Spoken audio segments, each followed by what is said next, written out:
So we are thrilled to have one of our own Sac State faculty members here to show us some of her exciting work at the bottom of the world. Dr. Kathy Kasic is a director and a cinematographer and associate professor of film production here on campus. Her work has produced or involved over 100 productions, and including broadcasts on the BBC, Discovery Channel, Smithsonian, PBS, National Geographic, I go on, for which she has received numerous awards. She's great. She also field directed a BBC program called Earthshot, Repairing Our Planet, featuring not only the great David Attenborough, but also Prince William. Today, she will share her experiences in directing The Lake at the Bottom of the World, a documentary in West Antarctica where a team of scientists struggled through wind and ice to explore a subglacial lake buried 3,600 feet beneath the West Antarctic Ice Sheet. These results have transformed our understanding of the Antarctic continent and also helps us project the future of Earth's climate. So, Dr. Kasic, the stage is yours. Take it away.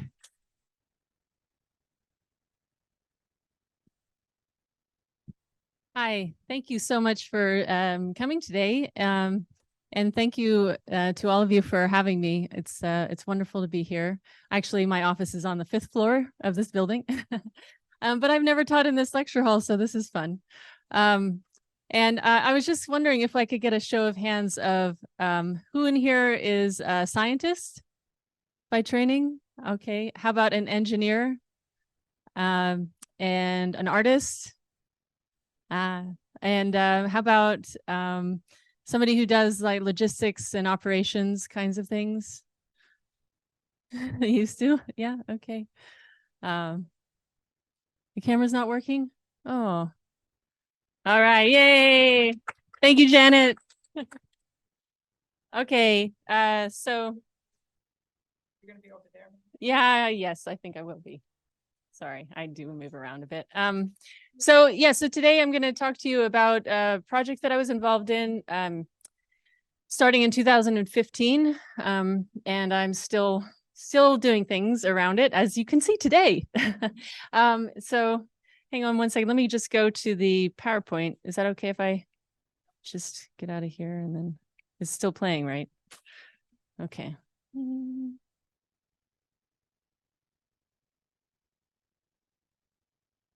Okay. And from the beginning. Let's go from the beginning. Hey. Okay. Oh, okay. Let's share the screen. Yeah, share the screen. And there we go. Oh, you know what? I'm just going to share the whole thing. Yes. And we'll optimize it. There we go. Now we should be good. Okay, here we are again. I wonder if I can, I think that'll be all right if it's at the top. Yeah. Okay. Yeah, so, well, it started in 2015 with this project in Antarctica. Actually, what really happened was I was living in Montana at the time in Bozeman, and I started a Center for the Communication of Science there. And I went into an office, somebody I didn't know, which is how a lot of stories happen for me, I think. And I said, hey, starting this center, is this something that you're interested in? And within about 5 minutes, he said, I think you should just be on my next grant. And I said, and what is that grant? And he said, well, we're going to Antarctica and we're going to find a subglacial lake hidden 3,600 feet underneath the ice sheet. And I said, wow, that sounds interesting. And I had actually been wanting to go to Antarctica for a very long time. And so I said, well, let me think about it. I have a 6-year-old daughter. I don't know if I want to miss Christmas. And I went home and I thought about it for 30 minutes and I and don't tell my daughter. I did miss her a lot. Okay, so that was one of the tents once we were there getting covered in snow. But this was our team on the ice. We had about, they're not all pictured there, but we had about 50 people at this campsite that we built in the interior of Antarctica, about 300 miles from the South Pole. And the only way in and out was via ski-equipped aircraft. So an LC-130 or a Basler. And so, yeah, you can see just kind of like how we had our tents down here, and all the logistics and the science area over here. And this was where we ate, the yellow rack tent, that long yellow thing. So I was kind of tasked with this challenge that, well, number one, I was a principal investigator on the grant. So I was in charge of education and outreach as a filmmaker. I'm a biologist by training. I call myself a recovering biologist. So I never quite get over it, but I never really want to either. And so I was doing the education outreach, and I did my 5 short films. We did a film for Art Museum, for the Scripps Aquarium. We made PBS learning media modules, a website, a social media campaign. We had tons of followers, still do. And occasionally I post about things. So yeah, it was a whole thing, but I didn't know whether or not I would be able to make a feature-length film, because I didn't know if we would really get to that lake. Just before we left, there was somebody who wrote a paper, actually. You know how things are with papers, people write papers and everybody gets all fired up. Well, they wrote a paper that said there's unlikely we would find a lake just as we're flying into Antarctica. And I was like, that seems like that's going to be a hard film to make. And so I started thinking of all the different endings, and it just meant that I was filming all the time, because I was thinking of new endings all the time based on whether or not the drill was working, or the science was working, or if something was going to get stuck in the hole. So it was a lot of back and forth. I'm just going to play you the trailer now so we can kind of get a feeling for what this film's like. Could I shut the lights out over here? Does that anybody mind? Okay. Oh, that's going on. There we go. Let's see if I might just have to push the space bar.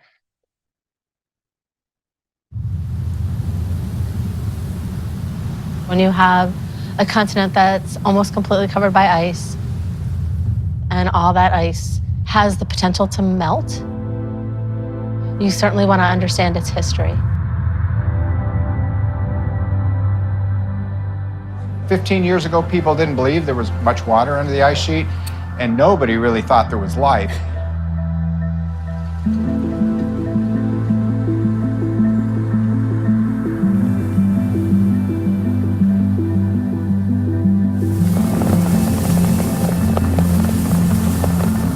We're all doing something different, but we all need the same thing. We all need the water, we all need the sediments, and we all need to get through a lot of ice.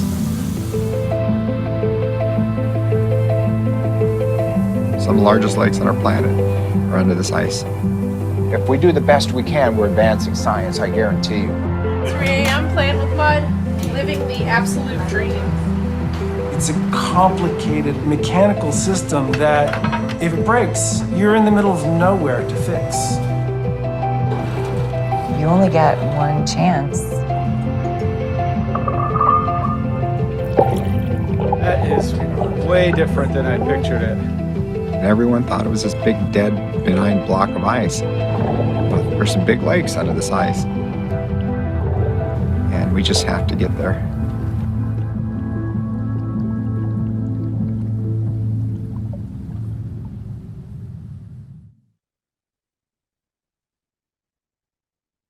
Hey, let's see if I can move past.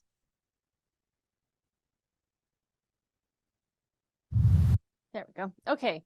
So that was the film trailer, and it got picked up, as you could see. Gravitas Ventures picked it up last February. So it's, yeah, sure, sorry.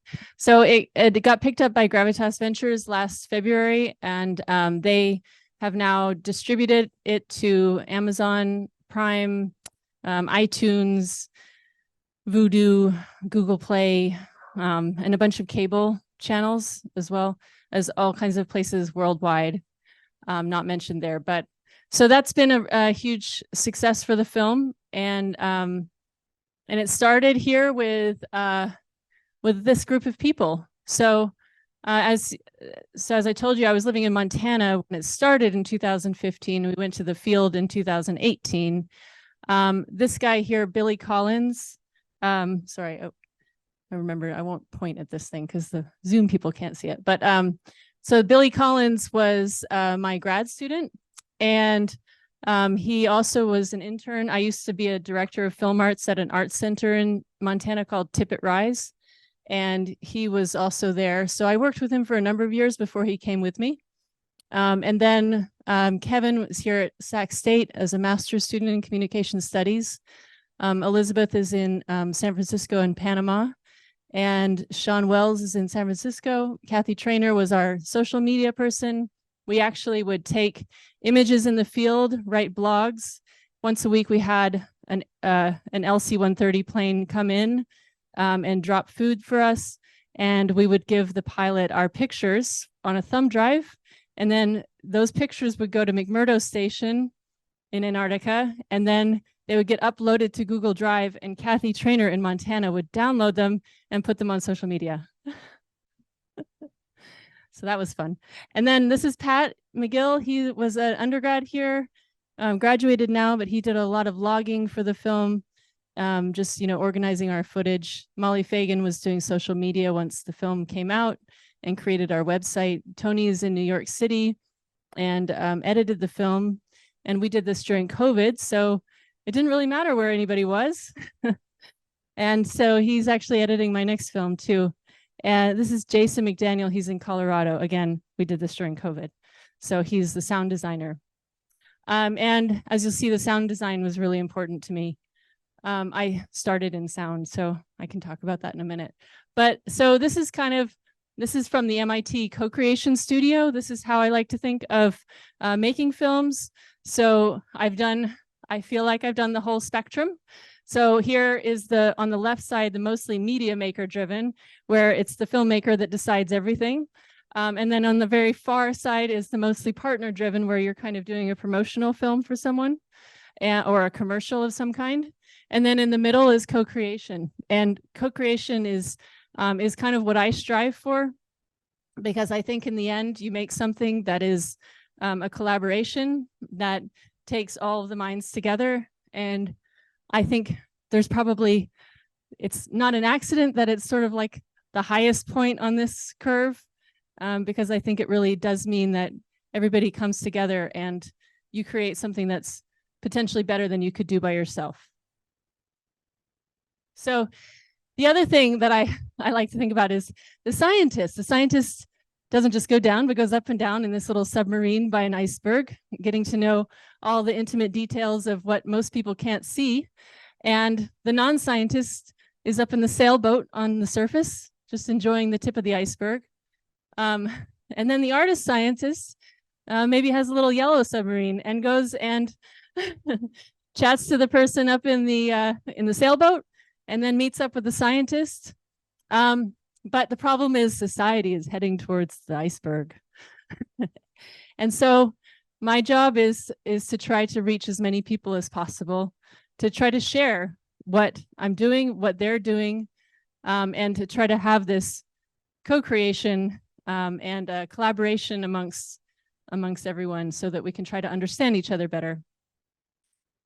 This is me a long time ago. There's few less wrinkles. And I was studying frogs. And so that's where I started as an undergrad in the Amazon. I was a foreign exchange student. I then started just traveling to the Amazon, recording frog vocalizations for a faculty member at the University of Texas, who never expected I would do a thing, I think. And I came back with a whole bunch of tapes of these frogs, and he decided I should be his grad student. So then I became his grad student and continued that work. I would spend a lot of time at night recording these frogs. So that meant that I was really starting to get in tune with what the evening was like. All the special sounds that you would hear, some of them frightening, like the sound of an owl that sounds like a jaguar in pain. And then frogs that sound like they're laughing.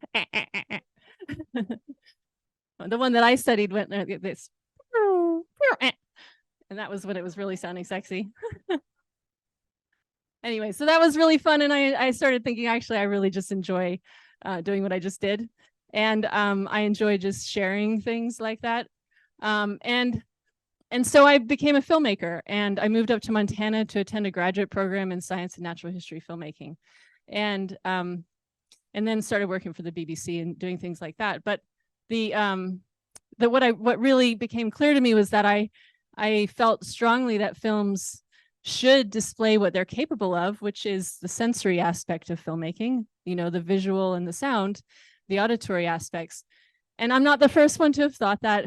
You know, even Dziga Vertov, a filmmaker in Russia or in the Soviet Union, I say, in 1923 said, the main and essential thing is the sensory exploration of the world through film.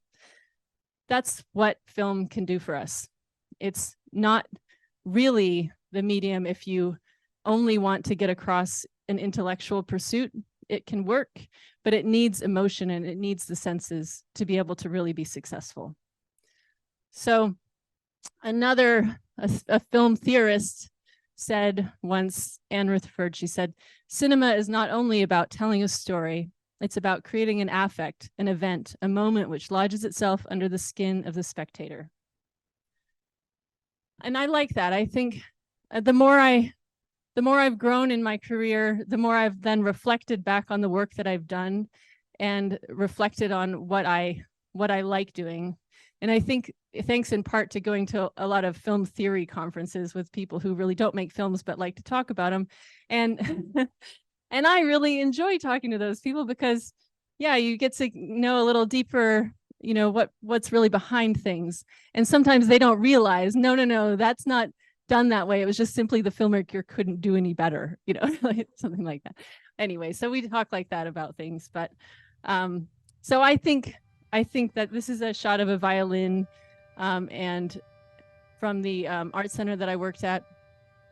And it's just really just kind of showing how I started wanting to really combine art and science, as I'd always wanted to do, but doing so with a little bit more intention.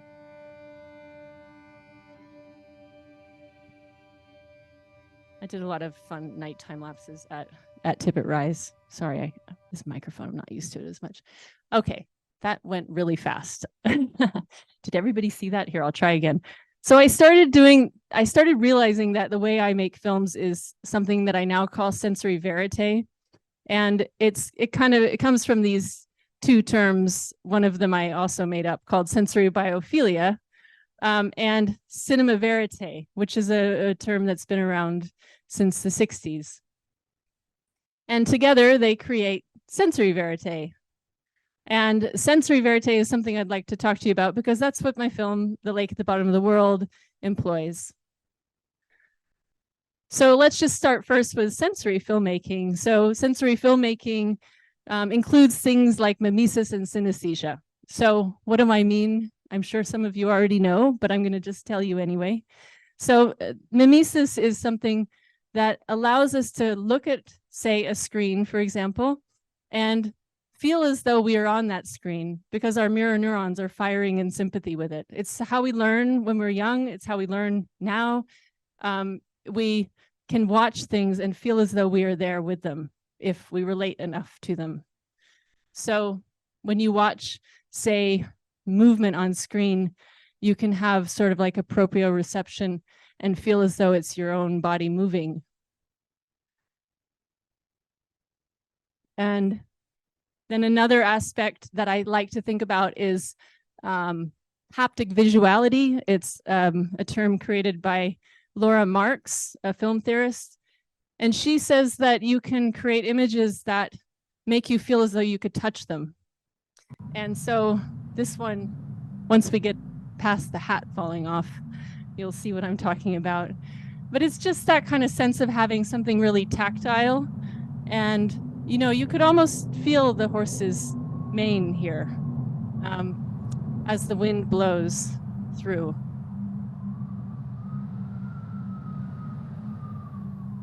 And sometimes it's really just about getting close enough to something so that you can see the detail in it. Another really interesting thing, I think, about this synesthesia aspect is that researchers have found that if you show someone a silent scene that usually would have sound associated with it, that the auditory cortex excites within 110 milliseconds, which is amazing to me, right? You actually imagine the sound, even if you're not really seeing, if you're not hearing it. I always feel a little something in my ear when that happens.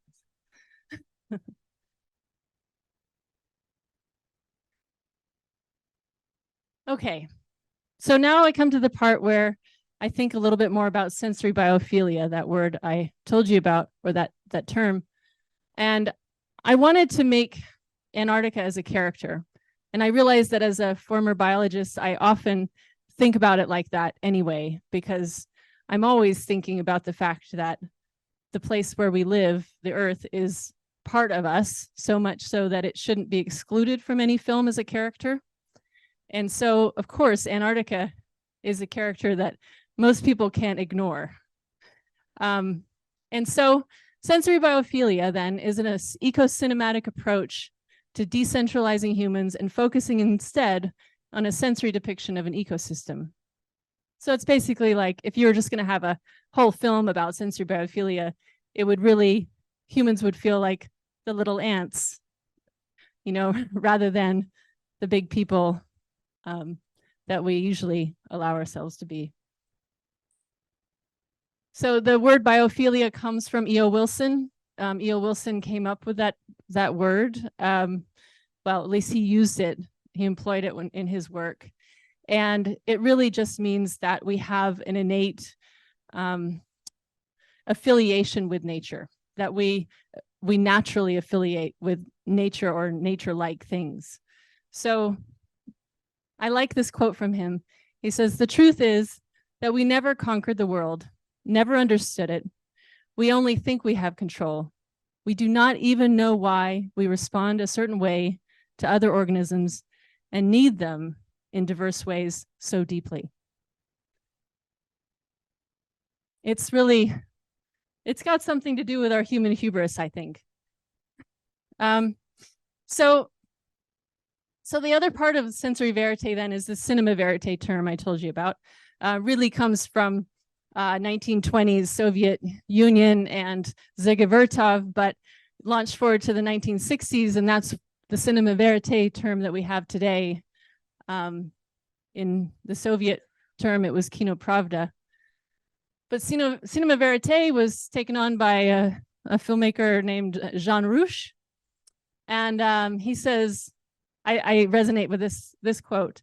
He says, "When I have a camera and a microphone, I'm not my usual self. I'm in a strange state, in a cinetrance. This is the objectivity one can expect, being perfectly conscious that the camera is there and that people know it. From that moment, we live in an audiovisual galaxy. A new truth emerges, cinema verite, which has nothing to do with normal reality." And that was from 1978. So they were thinking a lot about how you tell the truth in films. Do you just put the camera out as a fly on the wall and just say this is truth?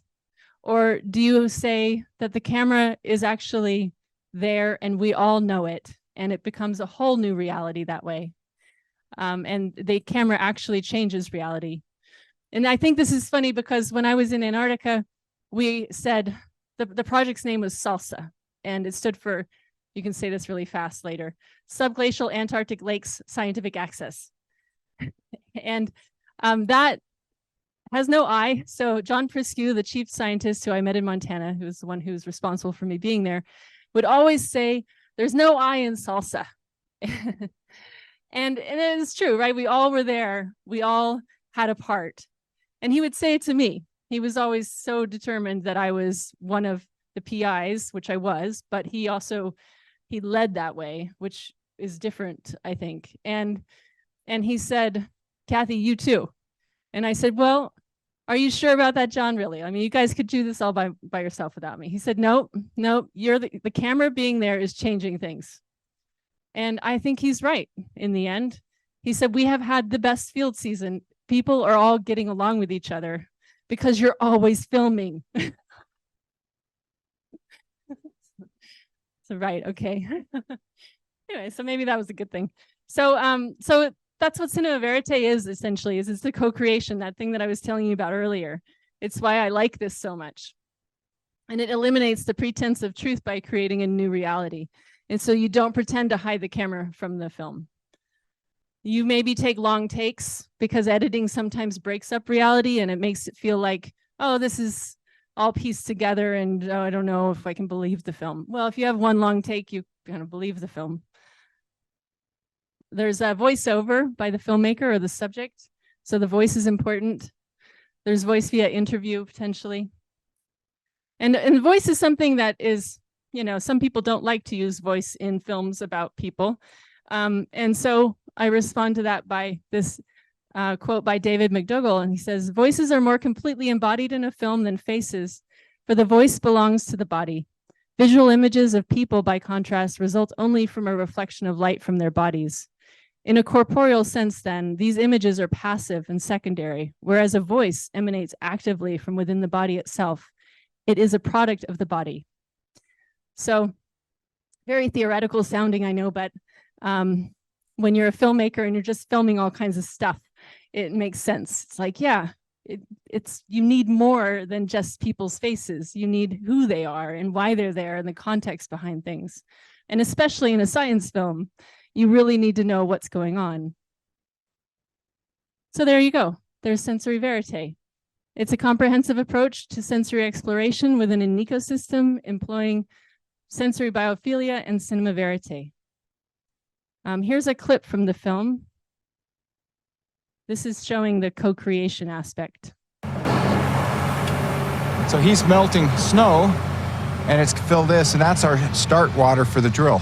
That's going to start the whole drill system. So this is made by farmers. They probably had milk in here at one time. Well, he calls it milk, but I think it's cottage cheese. Cottage cheese? Was that it? Curds? Yeah, the curd kind. So this is all dairy farm stuff. Hey, when you hire farmers to build your drill, that's what you get. I can take over on this too, you know, later.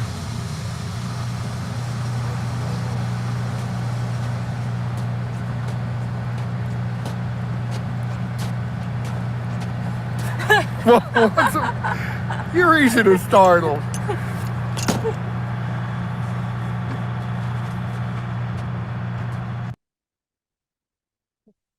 Okay, sorry about that sync. I think sometimes in PowerPoint it doesn't sync right, but yeah, anyway, so that kind of shows our connection. We were sort of always kind of, yeah, they were playing with the camera basically, you know, and I knew them all since 2015, and 3 years later, I'm filming with them all. So we'd had conferences every year. We'd had meetings every month until the last year. Then it was every 2 weeks, and then all of a sudden every week. So we really knew each other pretty well at this point. And then because I was always there with the camera, like every day, they were like, yeah, there's Kathy and camera. Just became part of me. So to recap, the sensory verite is a sensorial inquiry of the ecosystem and culture. There's a visual, auditory, synesthetic approach. It's ecosystem-centered, contemplative. There's voice. There's an ecosystem and human voice. And there's no voice of God. So it's not like this Attenborough type of film where you have, and the tent was blowing in the wind. You know, you just actually just watch the tent blow in the wind. And no, but of course I like David Attenborough films too. It's just a different way of telling a story. So there's the voice of the ecosystem and there's the voice of the human, and they are in parallel with each other. So that's co-creative, and this visually poetic. I don't mean that there's poetry throughout. I mean that there's visual poetry. So it's rhythmic sometimes. There's interludes where you just let things happen, and altered scales of time, which allow for invitations for the imagination. Maybe things slow down or speed up, especially when you go down the hole, of course. Please, 3%. Roger that, 3%.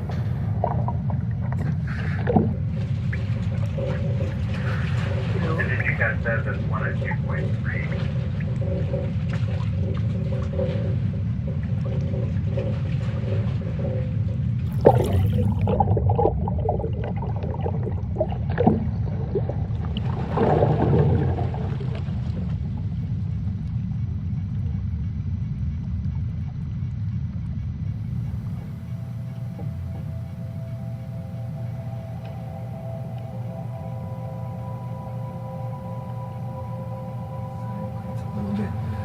It does look total sci-fi right now. Yeah. It is perfect.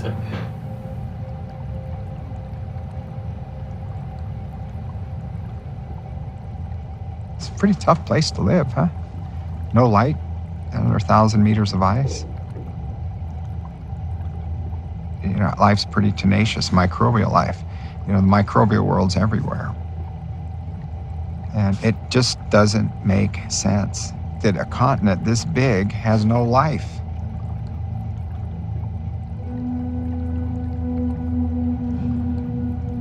Every ecosystem on the surface, directly or indirectly, gets its energy from the sun. That is obviously not a possibility in these subglacial lakes.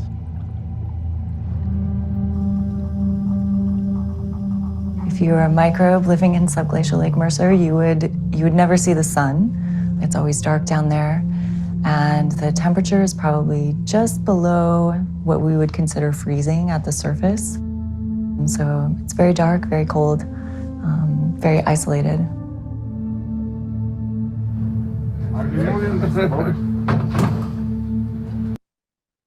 Okay, so that's just a little extra teaser of the film. In the end, the film, can I show you the last slide of the film? Is that a spoiler alert? Maybe. Antarctica must now be considered part of the Earth's biosphere with a dynamic role in the Earth's system. So this is something that they were setting out to discover. And you'd really just have to watch the film to know why. Which it's actually playing on Saturday, tomorrow at 5 p.m. in Rancho Cordova at the City Council Hall. Yeah, so it's part of the California Capitol Documentary International Film Festival. Or I think some combination of those words. Do you know what time it is? Do I have time to show this film, or should we just do? So the film is 15 minutes. Should I just show you the first 2 or 3 minutes of this? Okay. Do you want to do Q&A, or would you rather watch this little? This is play the movie. So this is like the traverse, which is what happened the year before. It's how we got all the equipment there, basically. So we made this film as beforehand. Would you like to do that, and then we can do a 5-minute Q&A or something? Okay. All right. Okay. So this is the traverse. Enjoy. Oh, I think I have to go out of PowerPoint for this because I decided 15 minutes was too long in a PowerPoint. So hang on a second. See, I think this should still be sharing. Is that correct? Okay, good. If I could just find the. I think I shared the whole screen. So yeah, I think I did that.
Today we're doing some prep, fixing some stuff, and configuring loads, getting ready for tomorrow's departure.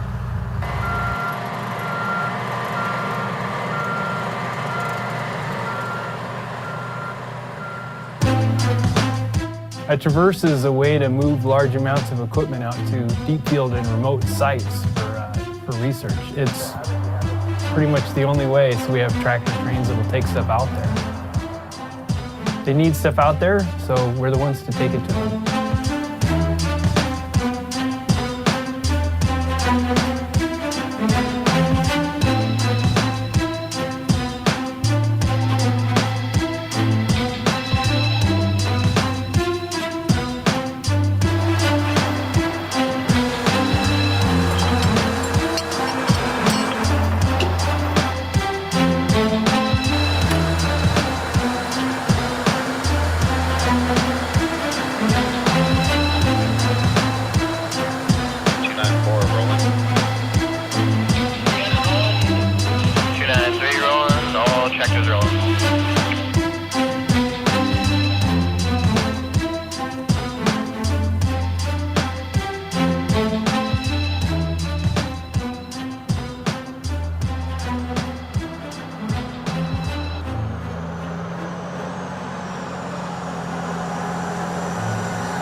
Be a very quiet experience in terms of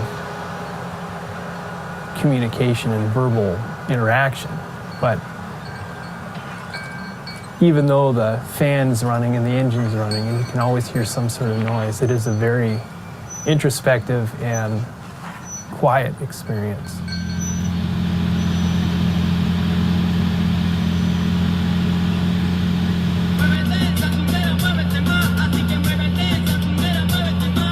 Most Japanese buildings were made of wood. That tradition stemmed partly from a Japanese aesthetic preference for wood.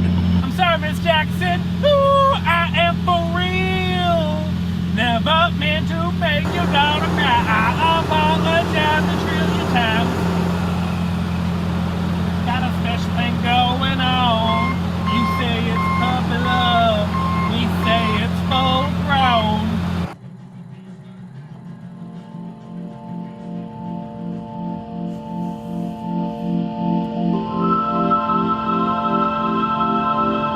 We've compared traversing in Antarctica to traveling on the ocean. There's some similarities there, like the long stretches out, seeing land or seeing mountains. And we've also compared it to like a lowbrow space program. We're incredibly remote. We have to carry everything with us and be self-supporting. Nowhere else will you be this far from anyone else.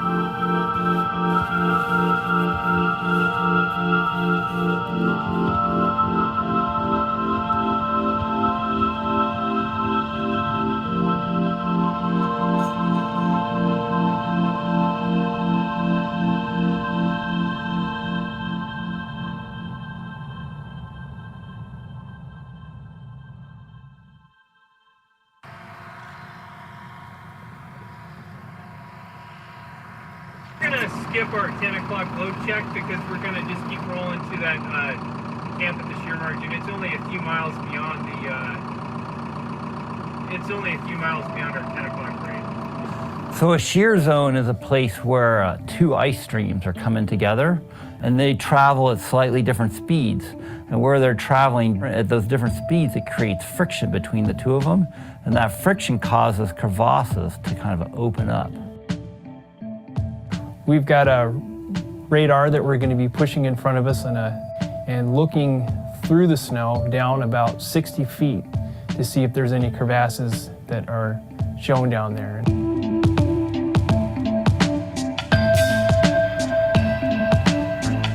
Now we look at it from the surface and we really can't see anything at all. It looks like it's just flat white snow, but underneath there can be large crevasses. For the next few miles is potentially the most dangerous part of the whole route. If we can create a safe route across it, we'll mark it with some flags. And then from there, drive the remaining 20 or so miles to subglacial Lake Mercer.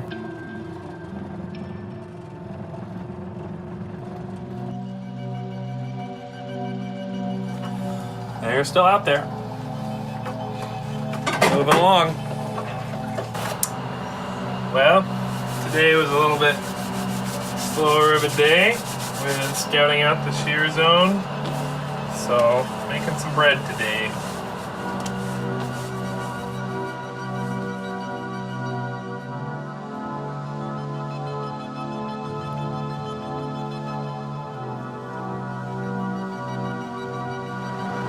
That went well for us. The first mile we found pretty much flat stratigraphy.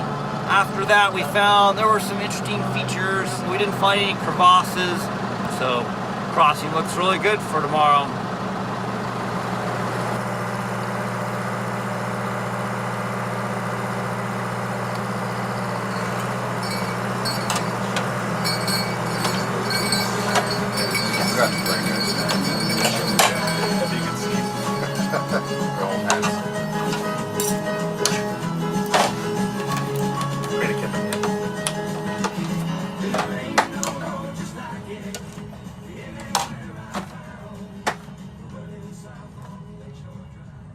Morning meeting. Morning. Welcome to the meeting. Today we're going to cross the shear zone, and from looking at it yesterday, it's pretty benign. It's a pretty boring shear zone, but today we will wear harnesses the whole day, just because of what we're crossing. We're going to be driving after that, more or less parallel to that shear margin. And to our right, less than a mile away, will be a big crevasse field. So although we're past what I think is probably the most dangerous part, there's still potential up there.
Subglacial Lake Mercer. We made it. I feel good about this. Are we there yet? We're here. Oh, good. Now.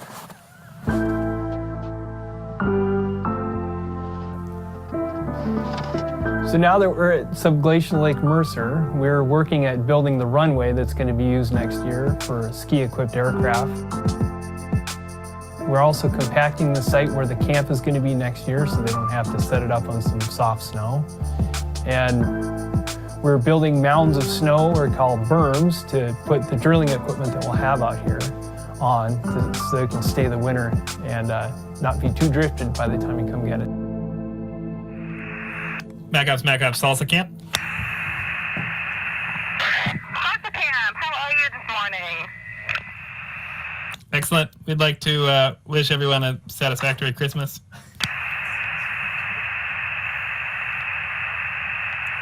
Thank you, Salsa Camp. I can't speak for all of McMurdo Station, but I am having a very satisfactory Christmas so far. Over. Side. So we're going to start out with some music by John Piper. He's going to be playing some music on vibraphone. This is a piece that he composed called Noel, Antarctica.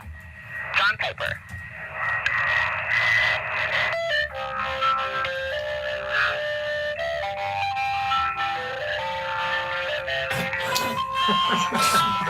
That sucks. This is going to be on film, you guys. That's really good. Thanks, Don.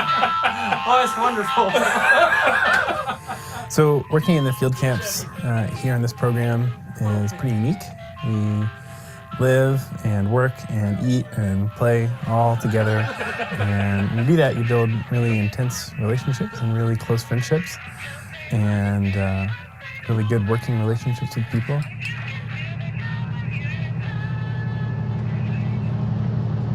Since 2005, I've spent more time down here than I have back in the U.S. Oddly enough, this is more home than anything else.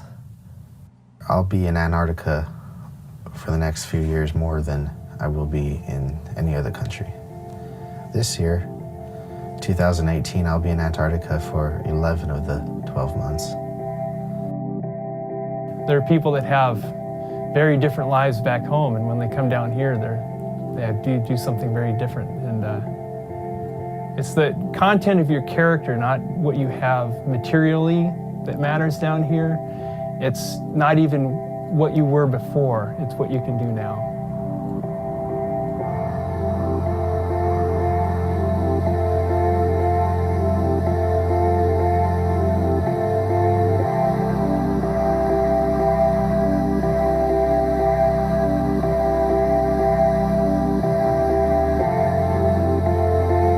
So we've finished up about a week out here at subglacial Lake Mercer.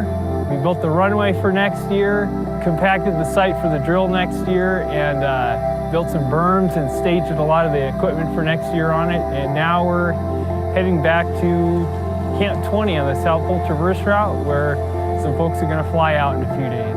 It's been a good time out here.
This is the last. Yeah. So if you're interested in the longer film after that, then it's tomorrow 5 p.m. or Amazon, iTunes, all those other places. So should we have a Q&A now? Yeah. Okay. Oh yeah, sure. So we're going to take some questions. Anybody have questions? Way back in the back there.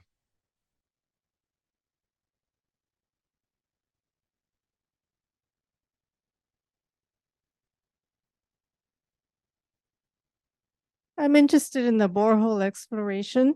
You mentioned microbes and probably life we don't know about.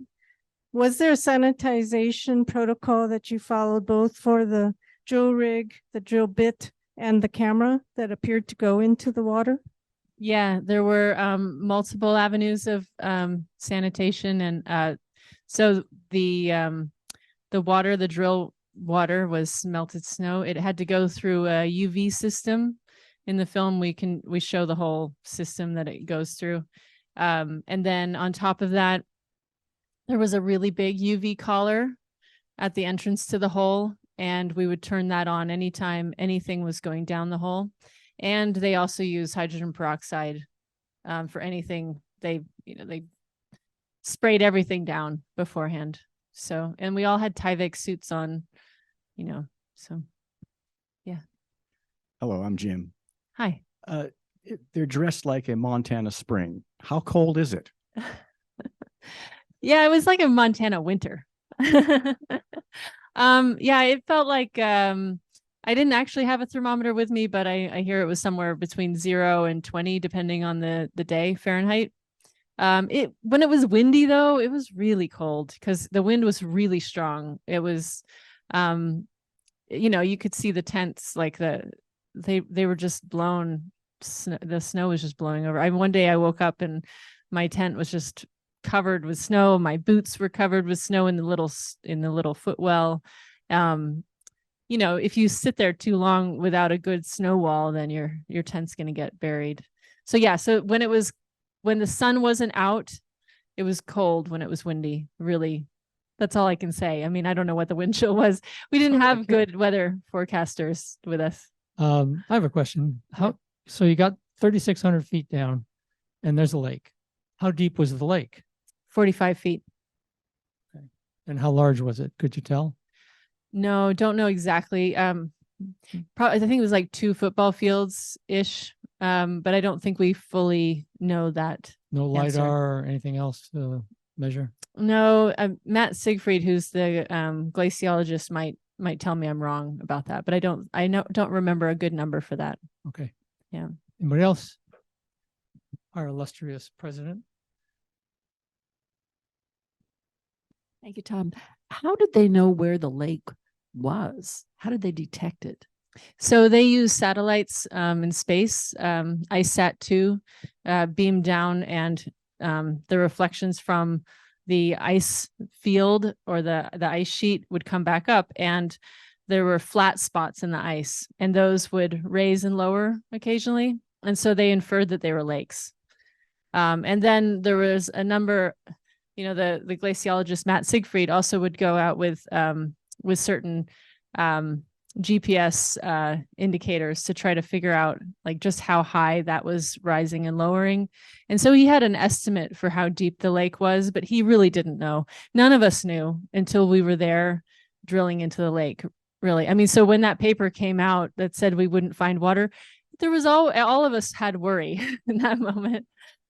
Like, oh, well, maybe could be something else, but they've now found through inferring this that there are about 600 lakes in Antarctica under the ice sheet. So, but only 2 have been really accessed in this clean way through a hot water drill. And Vostok, of course, is the really big lake there, and that has been accessed, but through using drilling fluid, and they contaminated the samples when they came up. So it's really not been accessed. As a biologist myself, I can't let you get away without talking about anything you found in terms of biology there. Oh, well, it was microbial life. So bacteria and viruses. That was it. Yeah, No that was big it. Sharks. No big sharks. So octopuses. No. Virus shark, I'd run away from that equipment though. So I don't know. Still could be the thing down there. I think, yeah. We're up here. Back in the white shirt. White She's shirt. been- Way back. Shout. Was the water fresh or salty? It was fresh. Yeah. So, but it has, within the last 10,000 years, the area where the lake is today was ocean. So, underneath the ice, the ocean came to that spot. And that was when the CO2 levels were lower then. So that implies that the West Antarctic ice sheet is in danger of collapse at the current CO2 levels at some point. Okay. Yeah. Were there other females other than yourself? There were, yes. How many? So we had, oh gosh, I think 5. Okay. Yeah. We had Ryan Venturelli, who's a grad student. Now she's a assistant professor at the Colorado School of Mines. And we had Christina Davis, Amy Leventer, who's the second, she's one of the main characters of the film. She's at Colgate University. She's a major polar explorer. And then we had some people on the camp side of things. Actually, probably 6 women. Yeah. You also reminded me of connecting people to nature and sound, which is going back to the natives of this country and around the world. Thank you. Oh, thank you.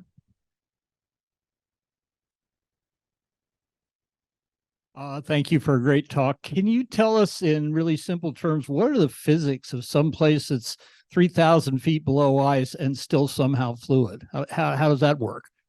So I'm going to give you the filmmaker definition of that. It is basically all the pressure of the ice makes it so that the temperature of the water, the freezing point goes up. So it's not frozen, but then there's also geothermal heat. Just a little, not like you would think, not a volcano down there, but just enough. Yeah. It's also coming from elsewhere, that water, so it's a system of rivers and streams. Yeah. So we all want to thank you very much for a great presentation. Thank you.